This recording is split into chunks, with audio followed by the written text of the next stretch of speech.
அன்பார்ந்த பெரியோர்களே, தாய்மார்களே, அன்பிற்கினிய சகோதர சகோதரிகளே, நம்முடைய பாரதிய ஜனதா கட்சியினுடைய சுற்றுச்சூழல் மேலாண்மை பிரிவு வரலையாங்கண்ணா ஆடியோ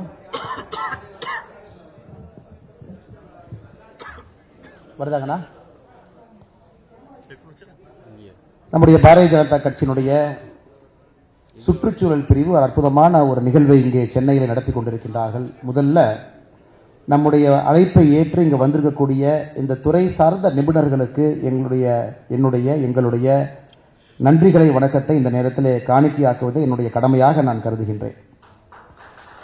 அதே நேரத்தில் சமுதாயத்தில் நமக்காக எந்தவித எதிர்பார்ப்பும் இல்லாமல், இயற்கையை பொறுத்தவரை நாம் சேவை செய்யும் பொழுது இயற்கை நமக்கு மழையாக மட்டும் அன்பை கொடுப்பார்கள், திரும்ப வேறு எதுவும் கூட இவர்களுக்கு கிடைக்கப் போவதில்லை.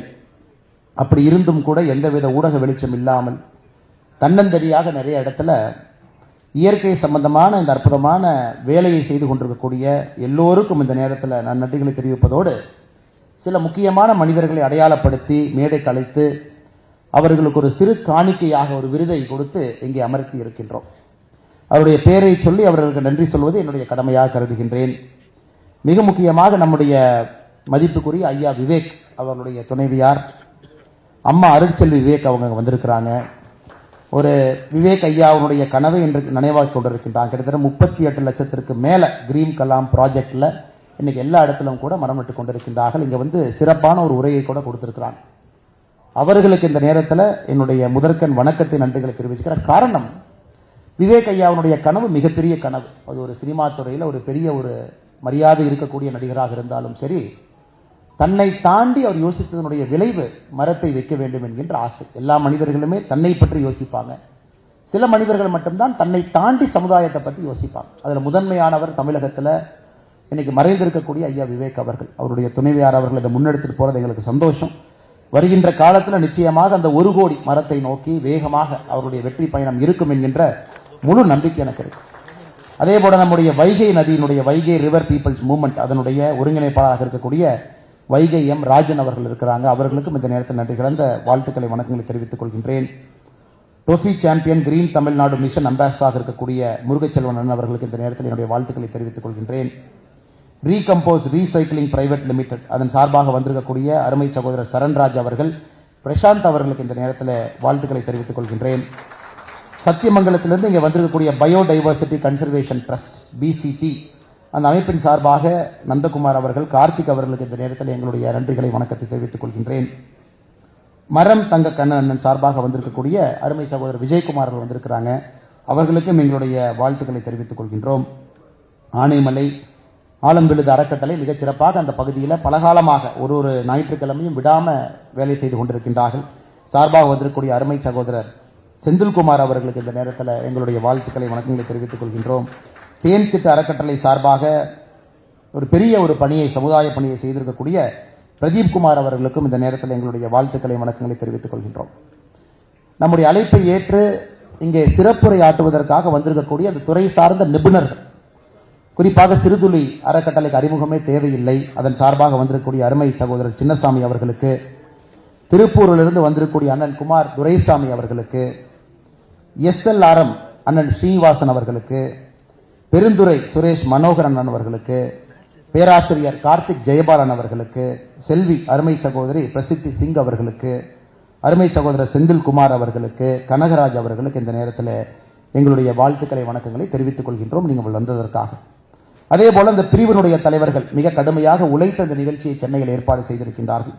மாநில தலைவராக இருக்கக்கூடிய கட்சியினுடைய மூத்த தலைவரான RP கோபிநாத் அவர்களுக்கு, மாநிலத்தினுடைய துணைத் தலைவர் MS சரவணன் அவர்களுக்கு, மாநில செயலாளர்கள் குணசேகரன் அவர்கள், வெற்றி செல்வன் அவர்கள், சதீஷ் ஸ்ரீனிவாசன் அவர்கள், மூர்த்தி அவர்களுக்கு, மாவட்ட தலைவர்கள், இந்த பணியை சிறப்பாக செய்து கொண்டிருக்கக்கூடிய சில மாவட்ட தலைவருடைய பெயரை சொல்வது என்னுடைய கடமையாக கருதுகின்றேன். விக்னேஷ் அவர்கள், செல்வராஜ் அவர்கள், ராஜாராம் அவர்கள், ரவிச்சந்திரன் அவர்கள், ஜீவராஜ் அவர்கள், ஸ்ரீனிவாசகம் அவர்கள், ஜீவன் அவர்கள், அதே போல இங்க இருக்கக்கூடிய எல்லா முக்கியமான தலைவர்களுக்கு, இந்த மேடையில் இருக்கக்கூடிய மாநிலத்தினுடைய துணைத் தலைவர் அருமை அண்ணன் டால்பின் ஸ்ரீதர் அவர்களுக்கு, வந்திருக்கக்கூடிய பத்திரிகை நண்பர்களுக்கு, சுற்றுச்சூழல் பிரிவு தமிழகம் முழுவதும் பொறுப்பில் இருக்கக்கூடிய அன்பு சகோதர சகோதரிகள் வந்திருக்கின்றீர்கள். உங்களுக்கும் என்னுடைய மாலை வணக்கத்தை தெரிவித்துக் கொள்கின்றோம். அன்பு சகோதர சகோதரிகளே, இந்த நிகழ்வை இதுபோல நாம் நடத்த வேண்டும் என்றவர்கள் ஆசைப்பட்ட பொழுது இவர்களுக்கு நான் கொடுத்த ஒரே ஒரு அறிவுரை, இது கட்சி சார்ந்த நிகழ்வாக இருக்கக்கூடாது. இது பாரதிய ஜனதா கட்சி நடத்துகின்ற நிகழ்வாக இருந்தாலும் கூட இது கட்சி சாராத ஒரு நிகழ்வாக நாம் நடத்தி, பத்திரிகை நண்பர்கள் வர்றாங்க, நிறைய மக்களுக்கு இயற்கையின் மீது மறுபடியும் ஒரு பெரிய அளவில் ஒரு நம்பிக்கை ஊட்டணும், மாற்றத்தை கொடுக்க வேண்டிய கட்டாயத்தை நாம் வலியுறுத்தணும். எல்லாவற்றையும் தாண்டி why the time is now, எதற்காக இந்த நேரத்தில் இதை செய்ய வேண்டும் என்கின்ற ஒரு அச்சாணி போல் பேச்சுக்கள் பேசக்கூடிய நண்பர்கள், வாழ்க்கையில சாதனை செய்திருக்கக்கூடிய நண்பர்கள், அவங்களை இங்கு அழைச்சு மக்களுக்கு அறிமுகப்படுத்துங்க. அதே போல இந்த நிகழ்வு இன்று காலையிலிருந்து நடந்து கொண்டிருக்கிறது. ஒரு அரசியல் கட்சி எதற்காக நடத்துறோம் அப்படின்னாங்க, எங்களுடைய கடமையாக முதல்ல பார்க்கிறோம். இது அரசியல் கட்சியினுடைய கடமை. சில நேரத்தில் மக்கள்கிட்ட அவேர்னஸ் கிரியேட் பண்ணணும்.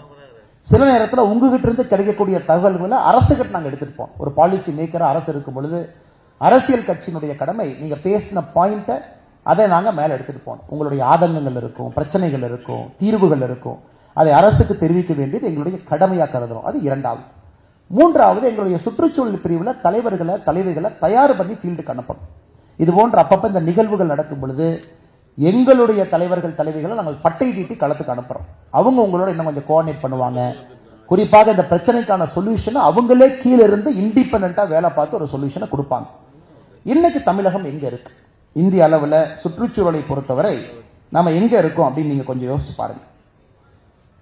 நித்தி ஆயோக் சமீபத்தில் ஒரு ஆய்வறிக்கை வெளியிட்டிருக்கின்றார்கள். ஒரு மனிதனுக்கு ஒரு ஆண்டுக்கு பெர் கேபிட்டா வாட்டர் அவைலபிலிட்டி, ஒரு ஆண்டுக்கு ஒரு மனிதனுக்கு எவ்வளவு தண்ணி வேணும், how much water does a human being need.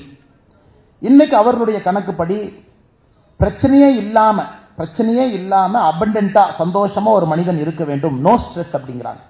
ஸ்ட்ரெஸ்ஸே இல்லாம ஒரு மனிதனுக்கு தண்ணீர் எவ்வளவு தேவை அப்படின்னாங்க, 1700 மீட்டர் கியூப் அப்படிங்கிறாங்க. 1700 மீட்டர் கியூப் தண்ணி ஒரு வருடத்திற்கு ஒரு மனிதனுக்கு தேவை.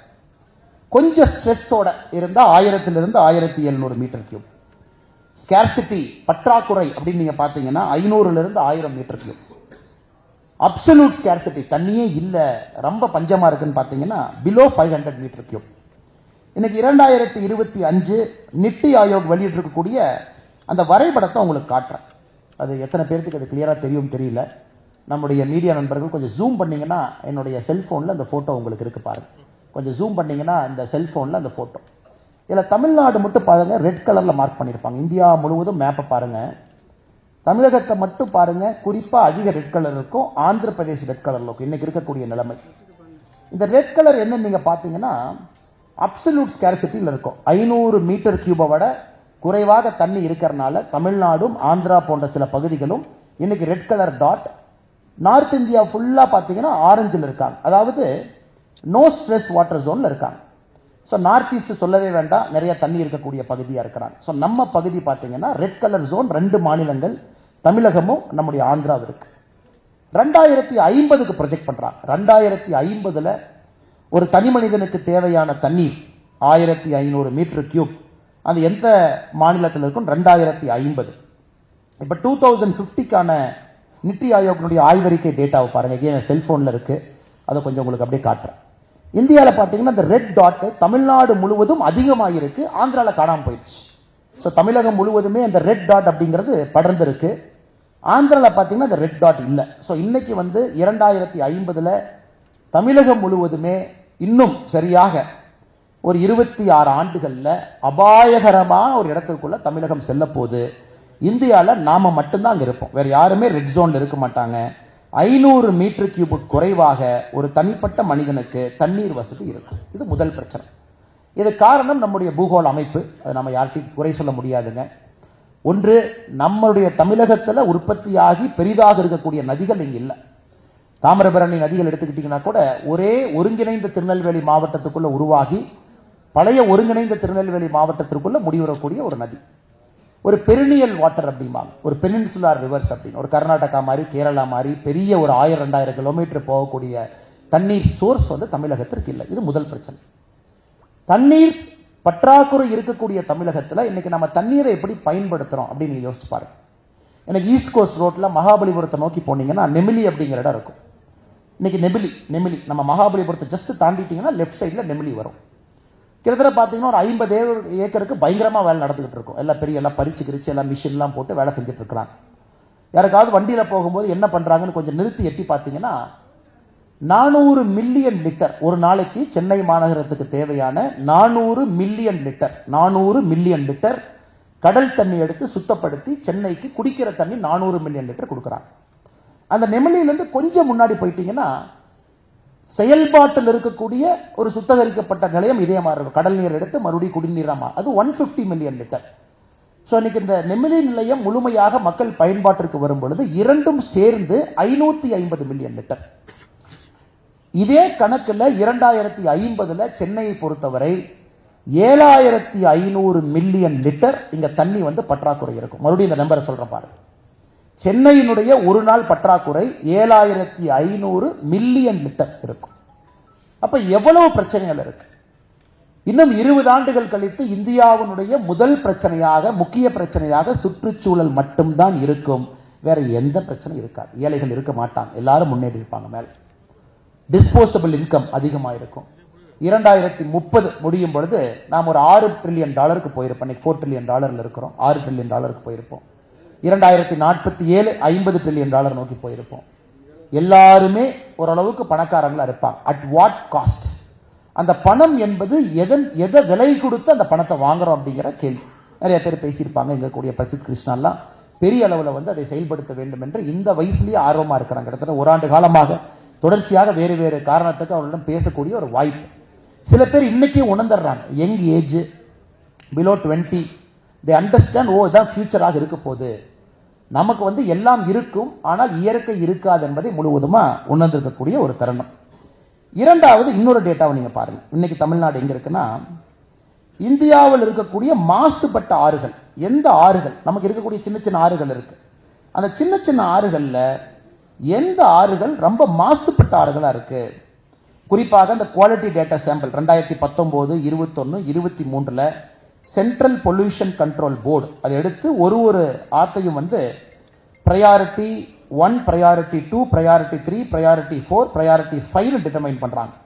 இப்ப பிரையாரிட்டி 1 அப்படின்னா கிட்டத்தட்ட அந்த ஆறு பயாலஜிக்கல் ஆக்சிஜன் டிமாண்ட். அந்த தண்ணி எடுத்து குடிச்சீங்கன்னா உங்களுக்கு கண்டிப்பா ஏதோ நடக்கும். அந்த ஆத்து தண்ணியை நீங்க தொடக்கூட கூடாது அப்படிங்கிறது பிரையாரிட்டி 1. அதுல இருக்கக்கூடிய சாம்பிள் ரொம்ப மோசமா இருக்கு அப்படிங்கிறது பிரையாரிட்டி 1. இந்திய அளவில் 311 ஆறுகளை சோதனை பண்றாங்க. அதில் இருக்கக்கூடிய 4 ஆறுகளும் தமிழகத்தை சார்ந்த ஆறுகள். நல்லா சொல்றேன், நல்லா கவனிச்சுக்கணும். அதாவது இந்திய அளவில் 311 பொல்யூட்டட் ரிவர் ஸ்ட்ரெச். அதாவது ஒரு பெரிய நகரத்துக்கு பக்கத்தில் அந்த ஆறு ஓடும், ஒரு பெரிய இண்டஸ்ட்ரியல் ஜோன் பக்கத்தில் அந்த ஆறு ஓடும். 311 ஆறு பரிசோதனை பண்றாங்க. 311 ஆறு பார்த்தீங்கன்னா இந்தியா முழு மகாராஷ்டிரா 49, மணிப்பூர் 12, மேகாலயா 10, அந்த மாதிரி தமிழ்நாட்டில் 7 ஆறு சோதனைக்கு போகுது. பவானி, காவேரி, பாலார், சர்பாங்கா, தாமிரபரணி, திருமணிமுத்தாறு, வசிஷ்ட நதி. மொத்த போன 311 நதியில எத்தனை நதிகள் பிரையாரிட்டி 1? பிரையாரிட்டி 1ல இந்திய அளவில் இருப்பது 4 நதிகள். அந்த 4 நதிகளும் தமிழ்நாட்டை சார்ந்தது. அடையார், கூவம், திருமணிமுத்தார், வசிஷ்ட நதி. 4 நதிகள் தான் இந்திய டாப்ல, அதுவும் நம்ம மாநிலத்தை சார்ந்ததாக. காரணம், நாம ஒரு பக்கம் இண்டஸ்ட்ரியல் ஸ்டேட்டா இருக்கிறோம். இந்தியாவுடைய 2வது பெரிய பொருளாதார மாநிலமா உருவாகி இருக்கிறோம். கடுமையான மக்களுடைய உழைப்பால் மிகப்பெரிய அளவில் நாம் அதை உருவாகி இருக்கிறோம். இன்னைக்கு நீங்க பாத்தீங்க அப்படின்னா அந்த 4 நதிகளும், அடையார் எடுத்துக்கங்க, உங்களுக்கு தெரியும் ஏன் BOD observe 40 priority class 1. Cooum 345, இந்தியாலேயே அதிகமா மோசமா இருக்கக்கூடிய நதியில number 1 Cooum 345. Thirumanimuthar 56 BOD, Vasishta 230. But இதெல்லாம் பிரையாரிட்டி 1ல இருக்கு. காரணம், தொழில்துறை வளர்ச்சிக்காக நம்முடைய நதிகளை காவு கொடுத்திருக்கும். நதிகளை ஏதோ ஒரு காரணத்திற்காக அந்த பொல்யூட்டட் டிஸ்சார்ஜ் எஃப்ளூயன்ட்டை உள்ள அனுப்புறது. இதன் மூலமா இன்னைக்கு திருதுளி வந்திருக்காங்க. அவங்களுடைய பெரிய ஒரு கனவே கொங்கு மண்டலத்தில் கோவை பகுதியில் குறிப்பாக நம்முடைய நொய்யல் நதியை மீட்டெடுக்க வேண்டும் என்கின்ற ஒரு பெரிய லட்சியத்தோடு உள்ள இறங்கியிருக்கிறாங்க. அவர்களுக்கு தெரியும் இன்னைக்கு நொய்யல் நதி எங்க இருக்கு. சிறுதுளி போன்ற அமைப்புகள் இறங்கிய பிறகு, ஏரி குளங்கள் எல்லாம் நிறைய மீட்டெடுத்த பிறகு இன்னைக்கு ஏதோ நொய்யல் ஒன்று இருக்கு அப்படிங்கிற அளவுக்கு தான் நம்ம இருப்போம். தவிர இந்த நொய்யல் நதியினுடைய பழைய ஹிஸ்டரி எடுத்து பாருங்க. 1000 ஆண்டுகளுக்கு முன்பு இந்த நதி எப்படி இருந்துச்சு, ஆத்துக்கு இந்த பக்கம் அந்த பக்கம் எவ்வளவு கோயில்கள் கட்டியிருக்கிறாங்க. அந்த கொங்கு மண்டலத்தினுடைய ஒரு ஃபங்க்ஷனிங்கே நொய்யல் நதியை மையமாக வச்சிருந்த ஒரு நதி இன்னைக்கு காணாம போயிடுச்சு. நொய்யல் நதியினுடைய கிளை நதிகளை பத்தி நான் பேசவே விரும்பலைங்க. கிளை நதிகள்லாம் காணாம போயிடுச்சு. 15 ஆண்டுகளுக்கு முன்பு வந்த தண்ணி இன்னைக்கு தண்ணி இல்லை. தாமிரபரணி ஒரே மாவட்டத்தில் உருவாகி ஒரே மாவட்டத்தில் இருக்கக்கூடிய தாமிரபரணியாக இருந்தாலும் கூட one of India's most polluted ரிவரா மாறி இருக்கு. இதெல்லாம் ஒரு பக்கம் ஐயா, தண்ணீரை பற்றி ஒரு பக்கம். இரண்டாவது சுற்றுச்சூழல் மாசுபடுறதை பத்தி, குறிப்பாக நம்முடைய காற்று அது எந்த அளவுக்கு மாசுபடுற இருக்கக்கூடிய தலைவர்கள் எல்லாம் பேசியிருப்பாங்க. இன்னைக்கு சாதாரணமா நம்முடைய குழந்தைகள் எல்கேஜி யூகேஜி போறாங்க. நீங்களே யோசிச்சு பாருங்க, எத்தனை நம்முடைய குழந்தைகளுக்கு இன்ஃபெக்ஷன் எவ்வளவு அதிகமா வருதுன்னு யோசிச்சு பாருங்க. எவ்ரி வீக் எல்லா வீட்லயும் எல்லா குழந்தைக்கும் இன்ஃபெக்ஷன். நம்ம சிம்பிளா எப்படி அதை முடிச்சு விட்டுறோம்? குழந்தைன்னு இருந்தா அப்படி இன்ஃபெக்ஷன் வரத்தாங்க செய்யும். ஸ்கூலுக்கு போனா இன்ஃபெக்ஷன் வரத்தாங்க செய்யும். அது சின்ன வயசு இருக்கக்கூடிய குழந்தைகள் யாராச்சும் ஒரு குழந்தைக்கு இன்ஃபெக்ஷன் வந்திருக்கும், குழந்தைக்கு இன்ஃபெக்ஷன் வந்துருது. எல்லா வீட்லையும் நடக்கக்கூடிய பஞ்சாயத்து, என்னுடைய வீடு உட்பட. இன்னைக்கு எதற்கு இது அதிகமா இருக்குன்னு பாருங்க. நம்முடைய குழந்தை ஒரு ஸ்கூல் வேன்ல போறாங்க, குழந்தை, நான் பின்ன பெரியவங்களை பத்தியே பேசலைங்க, ஒரு பள்ளிக்கூடத்துக்கு போறாங்க, எந்த விதமான காத்து சுவாசிக்கிறாங்க, காத்துல இருக்கக்கூடிய பார்ட்டிகுலேட் மேட்டர் பிஎம் என்ன யோசிச்சு பாருங்க. இன்னைக்கு டெல்லியில் இருக்கக்கூடிய அபாயம் கொஞ்சம் கொஞ்சமாக பெரும் மாநகரத்துக்கு வர ஆரம்பிக்கும். இரண்டாவது பிரச்சனை, காத்து முழுவதுமாக மாசுபட்டிருக்கு. அதை பத்தி நம்ம யாரும் கேர் பண்றது இல்ல, பெரிய அவேர்னஸ் இல்ல. அது பொல்யூஷன் கண்ட்ரோல் போர்டு கூட வாட்சா போச்சான ஒப்புக்கு சப்பானுக்கு ஏதோ ஆக்ஷன் எடுக்கிறாங்க. இன்னைக்கு இந்தியா வைத்திருக்கக்கூடிய இலக்கு இதை நம்ம முழுமையா புரிஞ்சுக்கிட்டோம். இதை முழுமையாக சரி செய்ய வேண்டும் என்று இறங்கி இருக்கின்றோம். அதற்கென்று தனியாக மத்திய அரசு ஒரு துறையை கொண்டு வந்திருக்கிறாங்க. நொய்யல் நதிக்கு 947 கோடி ரூபாய் பணத்தை போன வருஷம் ஒதுக்கி இருக்கிறாங்க. தாமிரபரணி ஆற்றுக்கு இந்த ஆண்டு பணம் வருவதற்கான வாய்ப்புகள் அதிகம். ஒரு நதியா சுத்தம் பண்ண வேண்டும் என்பது அரசனுடைய விருப்பம். களத்தில் இறங்கி இருக்கிறாங்க. இது ஒரு பக்கம். இன்னொரு பக்கம் நமாமி கங்கா ப்ராஜெக்ட் மாதிரி எடுத்து இந்தியாவுடைய பெரிய நதிகளை சுத்தப்படுத்துறதுக்கான முழு முயற்சி. இன்னொரு பக்கம் இந்தியா முழுவதும் மாசுபட்டிருக்கக்கூடிய நதிகளை மத்திய அரசு கை வைத்து சரி பண்ணணும் ஒரு பக்கம் யோசிக்கிறாங்க. மாநில அரசு முயற்சி எடுத்துக் கொண்டிருக்கின்றார்கள். சரி செய்யணும், சுற்றுச்சூழலை சரி பண்ணணும். ஏன்னா இந்த ஸ்பீச்சை பொறுத்தவரைக்கும் இது அரசியல் ஸ்பீச் இல்லைங்க. ஏன்னா அது அரசியல் சார்ந்த ஒரு நிகழ்வு இல்லை. இங்க வந்திருப்பவர்களும் அரசியல் சார்ந்தவர்கள் கிடையாது. அவங்கள நிபுணர்கள், அந்தந்த துறையில பெரிய நிபுணர்கள். அதனால இதுல அரசியல் கொஞ்சம் கூட கலக்க வேண்டாம், மக்களுக்கு இது ஒரு அறிவுரையாக சொல்ல வேண்டும் என்பது என்னுடைய ஆசை. இன்னொரு பக்கம் மோடி ஐயா பெரிய கனவோடு இறங்கிட்டாங்க. 2070 நெட் கார்பன் நியூட்ரல் அப்படிங்கிறார். 2070 என்னுடைய தேசம் பாரத தேசத்துல ஒரு பார்ட்டிகுலேட் மேட்டர் கார்பனை விட்டனா அதை நான் டிராப் பண்ணிடுவேன். 2070 நெட் கார்பன் நியூட்ரல். இது அறிவிச்ச ஒரே ஒரு நாடு நாம மட்டும்தான். சைனா அறிவிக்கல, அமெரிக்கா அறிவிக்கல, இந்த கான்ஃபரன்ஸ் ஆஃப் பார்ட்டி சிஓபில எந்த ஒரு நாடும் கூட அறிவிக்கல. எல்லாமே சைனா என்ன சொன்னா, இல்ல இல்ல நீங்க வளர்ந்துட்டீங்க, கிரீன் ஹவுஸ் கேஸ் எமிஷன் நீங்க தான் பிரச்சனை, நாங்க வளர்ந்த பின்னாடி தான் குறைப்போம். அமெரிக்கா என்ன சொல்லாச்சு, ஆமாப்பா நாங்க வளர்ந்தோம், இருந்தும் நீ வளர்ந்துகிட்டு இருக்க, கொஞ்சமாச்சு குறை. வளர்கின்ற நாடுகள் என்ன சொல்றாங்க, இல்ல இல்ல நாங்க குறைக்கிறோம்னா நீங்க டெக்னாலஜி டிரான்ஸ்பர் ஃபண்ட் கொடுங்க, அந்த பணத்தை வச்சு நாங்க குறைச்சிக்கிறோம். இந்த மாதிரி ஒரு நாடுகள் பேசும் பொழுது மோடி அவங்க இனிஷியேட்டிவ் எடுத்தாங்க பாரிஸ்ல. இது வேலைக்கு ஆகாது. வளர்ந்த நாடுகள் ஒரு பக்கமும் வளர்கின்ற நாடுகள் ஒரு பக்கமும் சண்டை போட்டுக் கொண்டிருக்கும் பொழுது நம்முடைய வருங்கால தலைமுறை அதை யோசிக்காது. பிஜேபி இருந்தீங்களா, காங்கிரஸ் இருந்தீங்களா, தமிழ்நாட்டில் டிஎம்கே இருந்தீங்களா, ஏடிஎம்கே இருந்தீங்களா, பிஜேபி இருந்தீங்களா, இன்னும் பிறக்காத குழந்தைக்கு என்னங்க தெரியும்? 2070 வாழுகின்ற மனிதர்கள் இன்னும் பாதி பேர் பிறக்கவே இல்லை. அந்த பிறக்காத மனிதர்கள் 2070 நாம் செய்யக்கூடிய தவறுகள் பனிஷ்மெண்ட் அவங்களுக்கு. அதனால இன்னைக்கு சமுதாயமாக நாம் சொல்லி இருக்கின்றோம், 2070 பாரத நாட்டை பொறுத்தவரை நெட் கார்பன் நியூட்ரல் அப்படின்னு நம்ம சொன்னதுக்கு அப்புறம் மிச்ச நாடுகள் யோசிக்கிறாங்க, முடியுமா? ஃபர்ஸ்ட் அமெரிக்கா கேட்டான், இந்தியானால முடியுமா? நாம என்ன சொன்னோம், ஆமா நாங்க பண்றோம். எப்படி பண்றோம்? ஃபர்ஸ்ட் இன்டர்நேஷனல் சோலார் அலையன்ஸ் ஒன்று உருவாக்குறோம், ISA. உலகத்துல இந்தியா தலைமையில உருவான ஒரு அலையன்ஸ், இன்டர்நேஷனல் சோலார் அலையன்ஸ். உலகத்தில் இருக்கக்கூடிய நாடுகள் ஒன்றாக இணைந்து சோலாரை ப்ரமோட் பண்ணுங்க. இது ஒரு பக்கம். நியூக்ளியர் எனர்ஜி, ஹைட்ரல் எனர்ஜி, தெர்மல் எனர்ஜியை குறைப்பதற்கான முழு முயற்சி அரசு எல்லா இடத்தையும் எடுக்கிறாங்க. எல்லா கவர்மெண்ட் பில்டிங்கையும் ஆடிட்டிங் பண்றாங்க. ஃபர்ஸ்ட் கவர்மெண்ட் பில்டிங்ல அதை பண்ணுங்க. மோடி அவர்கள் வீட்டுக்கு விளக்கு கொடுத்திருக்கிறாங்க, LED பல்ப். இதன் மூலமா பவர் கன்சம்ஷனை குறைங்க. அதே நேரத்தில் இலுமிசன்ஸை ஜாஸ்தி பண்ணுங்க. இதெல்லாம் ஒரு பக்கம் நாம் அரசாக செய்கின்றோம். பொதுமக்களாக நாமளும் இணைஞ்சு பண்றோம். நாமளும் முடிஞ்ச அளவுக்கு அந்த பல்பை வாங்கி ஒரு சின்ன விஷயமா இருந்தாலும் கூட செய்யறோம். இது நாட்டினுடைய விஷயத்தை பற்றி. மூன்றாவது குளோபல் வார்மிங். நமக்கு விருப்பம் இருக்கோ விருப்பம் இல்லையோ, குளோபல் வார்மிங் பிரச்சனையை இன்னைக்கு நாம கண்கூடாக பார்க்க ஆரம்பித்து விட்டோம். மழை பருவகாலம் தவற ஆரம்பித்திருக்கிறது. நம்ம கிராமத்துல எல்லாம் பட்டம்பாங்க. அந்த காலத்துல நம்ம சோளங்கம்பெல்லாம் போடுறோம்னா பட்டத்தை பார்த்து சோளங்கம்பு போடுவோம். அதுவும் நாட்கள் அக்யூரேட்டா போடுவாங்க. மாசி மாச பட்டம், இந்த நாள்ல தான் சோளம் விதைக்கணும். அக்யூரேட்டா 100-200 ஆண்டுகளாக விதைத்த சோளப்பட்ட நீங்க மாறி இருக்கு. காரணம் 200 ஆண்டுகளாக டேட் வைஸ் முடிவு பண்ணி விதைச்சோம். இன்னைக்கு முடியல. இந்த வருஷம் பாத்தீங்கன்னா டெல்டா பகுதியில் முதன் முதலாக நம்முடைய நெல் மகசூல் it has come down by 12%. 12% நெல் மகசூல் இந்த ஆண்டு குறைந்திருக்கிறது. நமக்கும் பக்கத்து மாநிலத்திற்கும் சண்டை போட வேண்டிய கட்டாயம். கர்நாடகாவில் போய் பாருங்க, எல்லா ஐடி கம்பெனில டாப் பீப்புள் நம்முடைய தமிழ்நாட்டுக்காரங்க தான் இருக்காங்க. ட்ரெயின் எல்லாம் ஃபுல்லா போகும், பஸ் ஃபுல்லா போகும். மக்கள் இந்த எலெக்ஷன் அப்ப எல்லாரும் கேட்கறது என்ன, வந்தே பாரத் ஒன்று பெங்களூர் வாங்கி ஒன்று விடுங்க பார்க்கலாம், சென்னை பெங்களூர் 2 போடுங்கண்ணே, கோயம்புத்தூர் பெங்களூர் 2 இறக்குங்கண்ணே. எதுக்குங்கப்பா இவ்வளவு வேணும்னா, நம்ம பசங்களாம் பெங்களூர்ல வேலை பார்க்கறாங்கண்ணே, திரும்ப வரணும்ல, அதுக்காக வண்டி ஏற்றுங்க. ஸோ நம்முடைய தமிழர்கள் இன்னைக்கு பெங்களூர்ல இருக்காங்க, பெரிய பெரிய நிறுவனத்துல ரொம்ப நிபுணர்களாக இருக்கிறாங்க. ஆனா அரசியல் எப்படி மாறிடுச்சுனாங்க, 2 மாநிலமும் சண்டை போட வேண்டிய கட்டாயத்தில் இருக்கு. கர்நாடகா அவர்களுடைய அரசியல் காரணத்திற்காக மேகதாது அணையை கட்டு, இதை நிறுத்து, அதை செய்யி, காவேரியை விட மாட்டேன், இது ஒரு பக்கம். இன்னைக்கு மத்திய அரசு டேம் சேஃப்டி ஆக்ட் ஒரு சட்டத்தை கொண்டு வந்திருக்கிறாங்க. குறிப்பாக ஒரு அணையை எப்படி பாதுகாக்கணும். உங்களுக்கு தெரியும், இந்தியாவினுடைய 80% அணைகள், 80% அணைகள், இன்னைக்கு இந்தியாவுடைய 80% அணைகள் 50 ஆண்டுகளுக்கு மேல பழமையானது.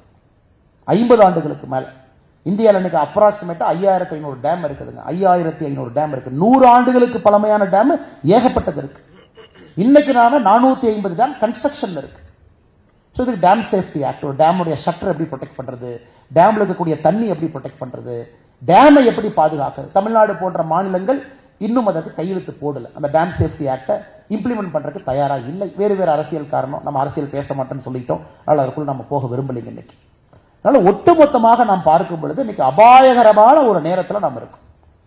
நிலத்தடி நீர் மாசுபட்டுருச்சு, நிலத்துக்கு மேல இருக்கக்கூடிய நீர் மாசுபட்டுருச்சு, காற்று மாசுபட்டுருச்சு. நாம நம்முடைய வாழ்க்கை முறை, ஒரு பொல்யூட்டட் என்விரான்மெண்ட்டை நம்முடைய லைஃப் ஸ்டைல உருவாக்குறோம். தனி ஒரு மனிதனாக இருந்தா கூட ஒரு கார்ல போறோம். ஏன்னா அர்பன் டிரான்ஸ்போர்ட் சரியில்லை, பப்ளிக் டிரான்ஸ்போர்ட் பஸ் சரியில்லைங்க, ஏசி பஸ் இல்லைங்க, எலக்ட்ரிக் பஸ் இல்லைங்க, மெட்ரோ போனா கூட்டமா இருக்குதுங்க, அல்லது மெட்ரோ என் வீட்டுக்கு அதுக்கு தூரங்க, ஏறி இறங்குறதுக்கு சரியா வராதுங்க. இது நகரத்துல சொல்லக்கூடிய கம்ப்ளைண்ட். எதுக்காக நான் பப்ளிக் டிரான்ஸ்போர்ட் பயன்படுத்தணும்? சிங்கிள் ஆள் ஒரு கார்ல வர்றாரு. ஒரு கல்யாண மண்டபத்துக்கு போனீங்கன்னா 1000 கார் பார்க் பண்ணிருக்காங்க. ஒரு பெரிய ஊர்ல பெரிய கல்யாணத்துக்கு போனா 1000 கார்.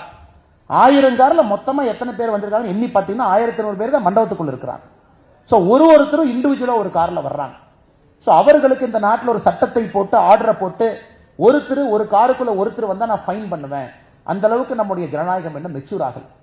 மக்கள்கிட்ட சொன்னா கல்ல கோவப்படுவாங்க. இல்ல நாட்டுக்காக யாருமே ஒரு கார்ல வராதீங்க, கார் பூல் பண்ணுங்க, பப்ளிக் டிரான்ஸ்போர்ட் பயன்படுத்துங்க, நாங்க என்கரேஜ் பண்ற ஒரு ஸ்மார்ட் கார்டை வச்சுக்கங்க, ஆட்டோல இருந்து அந்த கார்டை பயன்படுத்துங்க, அதுல பணம் கொடுங்க, அதுலயே மெட்ரோல போங்க, அதே கார்ல பப்ளிக் டிரான்ஸ்போர்ட் போங்க, கண்டக்டர் இருப்பாங்க இருக்க மாட்டாங்க, கையில மிஷின் இருக்கும், ஸ்வைப் பண்ணுங்க. அந்த அளவுக்கு மாநில அரசும் ஒரு பைனியரிங்கான டிசிஷன் எடுப்பதற்கு தயாரா இல்லை. மக்களை என்கரேஜ் பண்றதுக்கு மக்கள்கிட்ட ஒரு சின்ன ஸ்மார்ட் கார்டு, இதுல வேணாலும் ஏறுங்கய்யா, எங்க வேணாலும் இறங்குங்க, ஒரு ஸ்மார்ட் கார்டு எல்லா பக்கம் ஸ்வைப் பண்ணிட்டு வாங்கய்யா.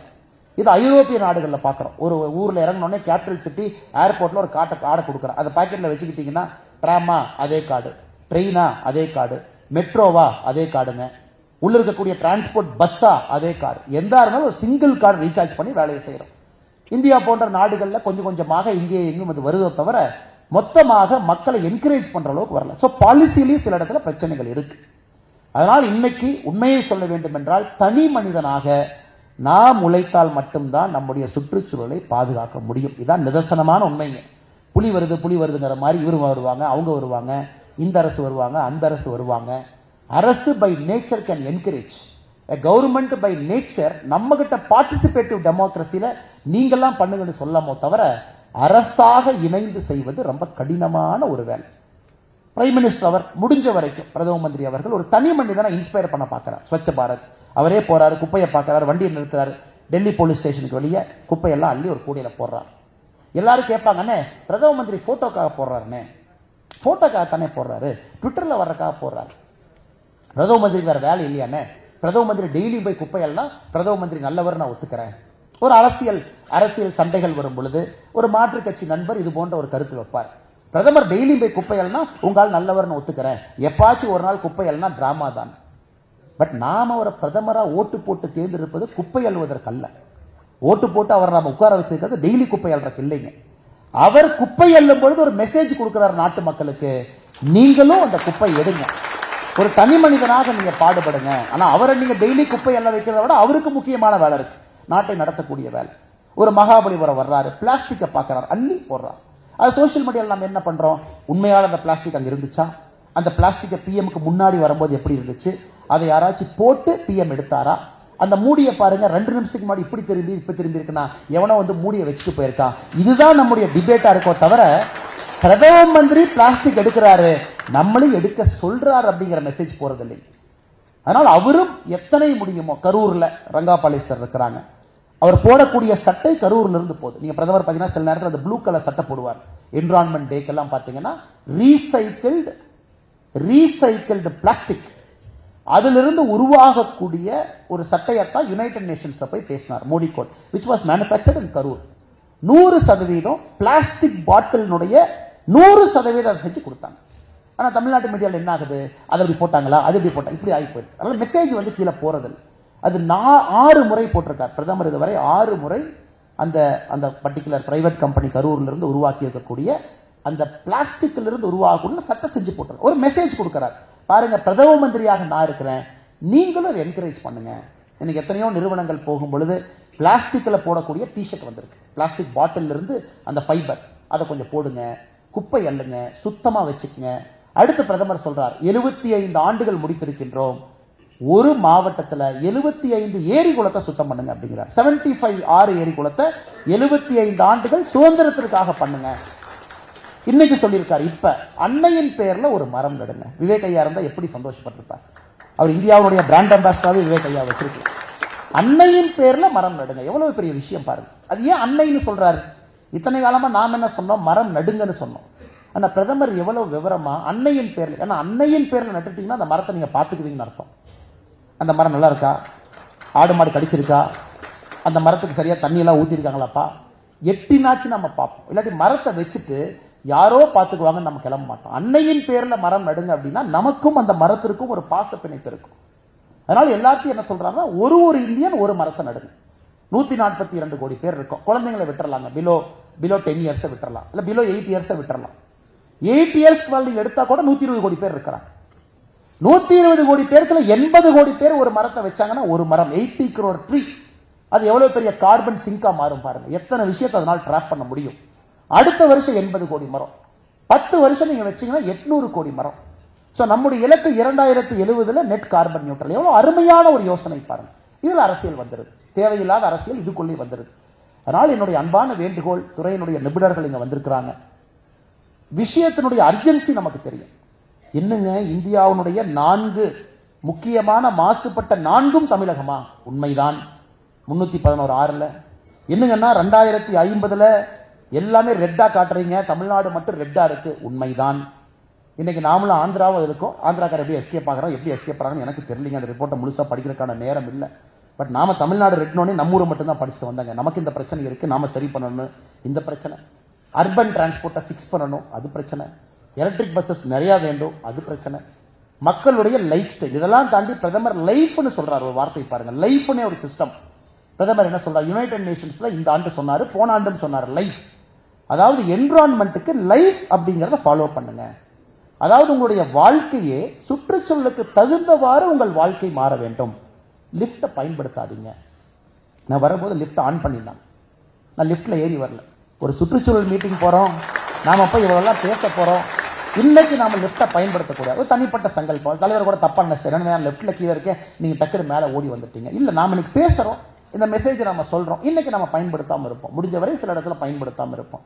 பிரதமர் சொல்றாரு, தேவையில்லாம லிப்ட பயன்படுத்தாது, அதுல கொஞ்சம் எனர்ஜியை கன்சர்வ் பண்ணுங்க. சைக்கிளை பயன்படுத்துங்க, உடல் ஆரோக்கியமும் கூட, அதே நேரத்தில் உங்களுக்கு என்விரான்மெண்டல் லைஃப் ஸ்டைலும் கூட. முடிஞ்ச வரைக்கும் ரீசைக்கிள்டு ப்ராடக்டை யூஸ் பண்ணுங்க. வாட்டர் பாட்டில் நீங்க கேரி பண்ணுங்க, பேக்கை கேரி பண்ணுங்க. அதுல ஒரு சூப்பர் மார்க்கெட் போறீங்க, கடைக்கு போறீங்க, அண்ணாச்சிட்ட போறீங்க, ரோட்டோரத்து ஒரு கடையில மாம்பழம் வாங்குறீங்கன்னா அந்த பையில போட்டு எடுத்துட்டு வாங்க. Simple things. எல்லாவற்றையும் தாண்டி ஆடம்பரத்தை சொல்றாரு. எவ்வளவு தேவையோ அவ்வளவு மட்டும் வாழுங்க. You want to buy an extra shirt, நமக்கு தெரியும், ஒரு ஷர்ட் எக்ஸ்ட்ரா வாங்குறீங்கன்னா 60,000 லிட்டர் தண்ணி ஒரு சட்டைக்கு வேணும். 60,000 லிட்டர்ஸ் மினிமம். 60,000 லிட்டர் தண்ணி போயிருக்கு அந்த சட்டைக்கு வரக்கூடிய பருத்தியிலிருந்து நூலை எடுத்து ஒரு சட்டை செய்யறதுக்கு. அப்ப எக்ஸ்ட்ரா ஒரு சட்டை உங்களுக்கு வேண்டுமா? யோசிங்க ஒரு நிமிஷம். 10 சட்டை இருக்கு, 12 சட்டை இருக்கு, 13வது ஒரு சட்டை வேணுமா? இல்லை 10 சாரி இருக்கு, 11வது சாரி வேணுமா? இதை லைஃப் அப்படிங்கிறார் பிரதமர். அதனால இந்த என்விரான்மெண்ட்ல, சுற்றுச்சூழல்ல ஒரு பெரிய மாற்றத்தை கொடுக்க வேண்டும் என்றால் உங்கள் வாழ்க்கையை அதுக்கு தகுந்த மாதிரி மாற்றிக்கங்க அப்படிங்கிற கான்செப்டை நாம உலகத்துல வச்சிருக்கோம். லைஃப் அப்படிங்கிறது இந்தியா யோகாக்கு பிறகு மிகப்பெரிய அளவில் உலக நாடுகள் முழுவதும் நாம் எடுத்து சென்று கொண்டிருக்கின்றோம். அதனால் அதிகமாக உங்க நேரத்தை எடுத்து விரும்பலைங்க. 6:30 மணி இருக்கு. காலையிலிருந்து எல்லோரும் களைத்து போய் அமர்ந்திருக்கின்றீர்கள். அதனால் உங்களுக்கு நான் வைக்கக்கூடிய அன்பான வேண்டுகோள், அபாயகரமான நேரத்தில் இருக்கிறோம். 1.5 degree rice is a phenomenal change. உலகத்தினுடைய தன்மையை மாத்திருங்க. உலகத்தினுடைய தன்மையை மாறிடும். ஆவரேஜ் டெம்பரேச்சர் ப்ரீ இண்டஸ்ட்ரியல் எராக்கும் இன்னைக்கும் 1.5 டிகிரி உயர்ந்திருக்கு அப்படின்னா நம்முடைய வாழ்க்கை தன்மையை மாத்திரும். ஏசி இல்லாம நம்மளால இருக்க முடியல. இது எவ்வளவு பெரிய சைக்கிள் பாருங்க. சுற்றுச்சூழல் மாசுபட்டுருச்சு, சூடு அதிகமாயிருச்சு. சரி, ஏசியை போடுறான். ஏசியை போட்டீங்கன்னா குளோரோஃபுரோ கார்பன் இருக்கு, அது போய் ஓசோனை டேமேஜ் பண்ணுது. ஏசி அதிகமா பயன்படுத்தணும், ஓசோனை டேமேஜ் பண்ணுது. ஓசோனை டேமேஜ் பண்ணுச்சுன்னா மறுபடியும் சுற்றுச்சூழல் பாதிப்பாகும். இது யோசிச்சு பாருங்க. எப்படி இது ஒரு சைக்கிளிக்கல் இதுக்குள்ள போகும். சுற்றுச்சூழல் கெட்டு போச்சு, அதுக்கு ஏசி வேணும். ஏசியை போட்டா சிஎஃப்சி வருது, அது போய் ஓசோனை கெடுக்கும். ஓசோன் கெட்டு போனால மறுபடியும் குளோபல் வார்மிங் அதிகமாகும். அதனால ஒரு சைக்கிளிக்கல் ப்ராசஸ்க்குள்ள மாட்டிருக்கோம். அதனால இந்த சுற்றுச்சூழல் பிரிவு ஒரு பெரிய விஷயத்தை கையில் எடுத்திருக்கிறாங்க. மெயினா அவேர்னஸ் கிரியேஷன், மாற்றத்தை கொடுக்கணும் அப்படிங்கிற நம்பிக்கை. எல்லாவற்றையும் தாண்டி நம்முடைய பாரதிய ஜனதா கட்சி, நம்முடைய அமைப்பு, நம்முடைய தலைவர்கள், தொண்டர்கள், நீங்க பொதுமக்களோடு இணைந்து இதை கையில் எடுக்கணும். ஒரு ஞாயிற்றுக்கிழமை இங்க பாருங்க நிறைய இருக்கிறாங்க. கோவையில அன்பு தம்பி மணிகண்டன் இருக்கார். கோவை குளங்கள் பாதுகாப்பு அமைப்புன்னு வச்சிருக்காரு. ரொம்ப ஆச்சரியம். 300 200 வாரத்தை தாண்டி ஒரு குளத்தை சுத்தம் பண்றாங்க. ஒரு அமைப்பு இருக்கு. 200 வாரமா ஒரு குளம், ஒரு சண்டே ஒரு குளம், செகண்ட் சண்டே ஒரு குளம். நான் கேட்டேன், சரி ஏதோ பெரிய ஆளா இருப்பாரு இருக்கு, கையில பணமெல்லாம் இருக்க மாட்டிருக்கு, அதான் ஒரு வாரமும் இத்தனை குளத்தை சுத்தம் பண்றாரு. நான் கேட்டேன், தம்பி என்ன பண்றீங்க? அண்ணே நான் பைக் மெக்கானிக் அண்ணே அப்படின்னாரு. அப்படிங்களா தம்பி, எப்படி எல்லாத்தையும் ஒன்று சேர்க்குறீங்கன்னு? ஆனால் ஒன்றும் இல்லைண்ணே, வாட்ஸ்அப் குரூப் போட்டேன். அது 10, 15, 20, 30, 40, 200, 300 ஆயிடுச்சு. போன ஆண்டு மத்திய அரசு அவருக்கு ஒரு விருது கொடுத்திருந்தாங்க, நம்முடைய ஜல்ஜீவன் மினிஸ்ட்ரியிலிருந்து அவர் பண்றார். அதே போல இங்க இருக்கக்கூடிய அந்த இந்த பண்ணாரி அம்மன் கன்சர்வேஷன் ட்ரஸ்ட் எல்லாம் பாத்தீங்கன்னா பயோடைவர்சிட்டி மிகப்பெரிய வேலை செய்யறாங்க. குறிப்பாக புலி, யானை வழித்தடம் அந்த ஏரியாக்குள்ள பைனியரிங் ஒர்க், அவேர்னஸ் கிரியேஷன். அவங்க எல்லாமே எக்ஸ்பர்ட்ஸ், எல்லாருமே தே ஆர் அப்சல்யூட்லி ஒரு ப்ரொஃபஷனல்ஸ். ஆனால் அதை விட்டுட்டு ஒரு டைமும் கொடுத்து அவங்க செய்யறாங்க. அதே மாதிரி நம்முடைய விருதுகள் அமைப்பு இங்க இருக்கிறாங்க. அவங்களும் பாத்தீங்கன்னா எல்லா வாரமும் விடாம இதை கையில் எடுத்துட்டு இருக்கிறாங்க. ஆலம் விழுது அறக்கட்டளை ஆனைமலையில கிட்டத்தட்ட 2-3 நிகழ்ச்சி நான் செல்வதற்கு கூட எனக்கு ஒரு வாய்ப்பு கிடைச்சது. அவர்களும் இதை பெரிய லெவல்ல கையில் எடுத்துட்டு இருக்காங்க. சிறுதுளி பற்றி நம்ம சொல்லவே வேண்டாம். ஒரு மிகப்பெரிய அளவில் ஒரு பெரிய போராட்டமாக, சமுதாய இயக்கமாக அதை மாற்றியிருப்பதுதான் சிறுதுளியினுடைய சாதனை. இங்க இருக்கக்கூடிய எல்லோரும் இருக்கிறாங்க. ரீகம்போஸ் ரீசைக்கிளிங் பிரைவேட், இங்க இருக்கக்கூடிய டோஃபி சாம்பியன் அண்ணன், வைகை எம் ராஜன் அண்ணன், எல்லோரும் மறுபடியும் தேன்சிட்டு அறக்கட்டளை எந்தவித அதான் முக்கியங்க, எந்தவித எதிர்பார்ப்பு இல்லாம வேலை பார்க்கறாங்க. அது சகோதரி பிரசித்தி அவங்க என்ன அவங்க வயசு என்ன சார் இருக்கும்? இவங்க நம்ம ஊரினுடைய கிரேட்டா தன்பர்க். அவங்க என்ன பண்ணாங்க, ஃப்ரைடே ஸ்கூலுக்கு போகாத, அது என்னை பொறுத்த வரைக்கும் ஒரு நெகட்டிவ் வேலை. அவங்க நல்லா பண்ணிருக்கலாம். ஸ்கூலுக்கு போகாத, நாம எல்லாம் சேர்ந்து போராட்டம் பண்ணுவோம். அது ஒரு வழி. நெகட்டிவ்லி ஒரு பாசிட்டிவ் இம்பாக்ட் நோக்கி போறது. ஆனா பிரசித்தி கிருஷ்ணா மாதிரி சகோதரிகள் என்னன்னா, ஸ்கூலுக்கு போ ஆனா மறவி அப்படிங்கிறாங்க. நீ என்ன வேணாலும் செய்ய, ஆனா பிளான்ட் அ ட்ரீ.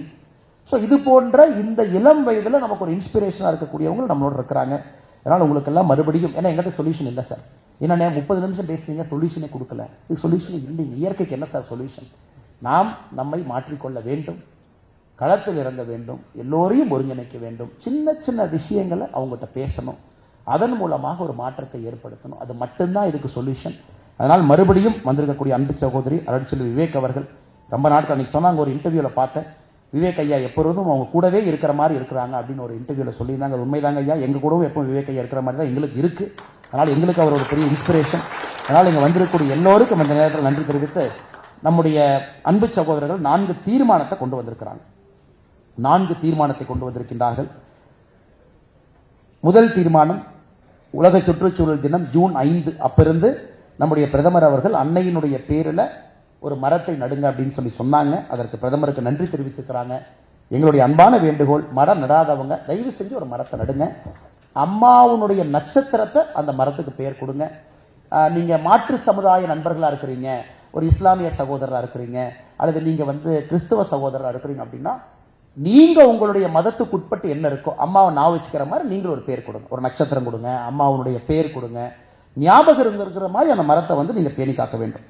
அதே போல சுற்றுச்சூழல் பாதுகாப்பின் அவசியத்தை பள்ளி கல்லூரி மாணவர்கள் மத்தியில் விழிப்புணர்வு அடைய செய்ய பள்ளி கல்லூரிகள் பயிலரங்கம் நடத்துவது மற்றும் குழுக்கள் அமைப்பது என தீர்மானிக்கப்பட்டது.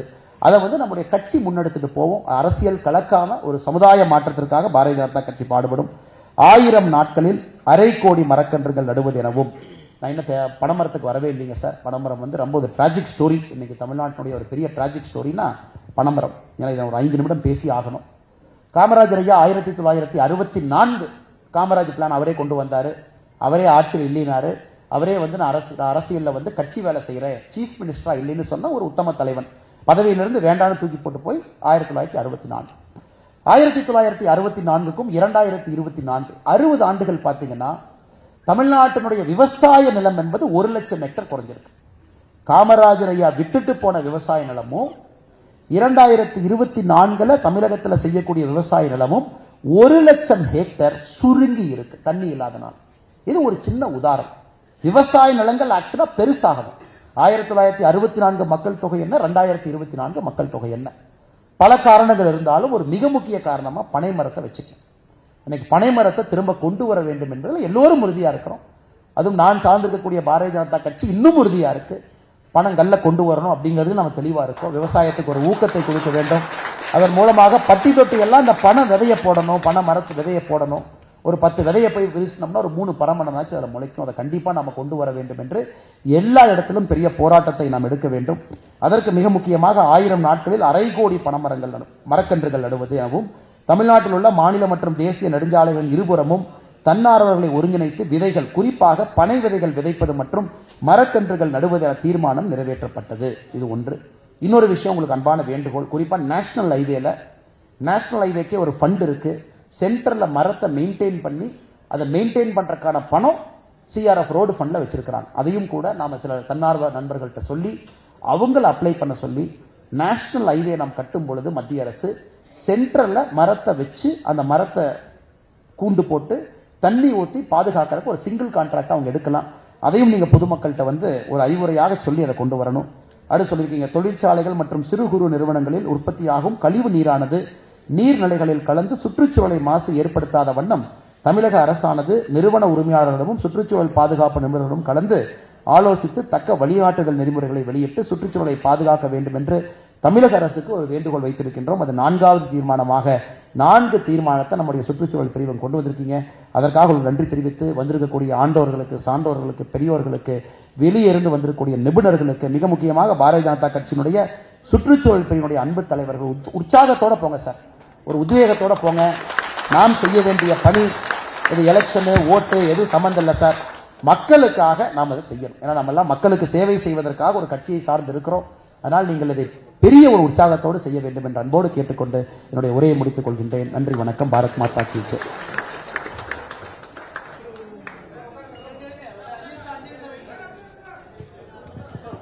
இன்று காலையிலிருந்து சுற்றுச்சூழல் பாதுகாப்பினுடைய அவசியத்தை நாம் உணர்ந்து கொண்டோம்.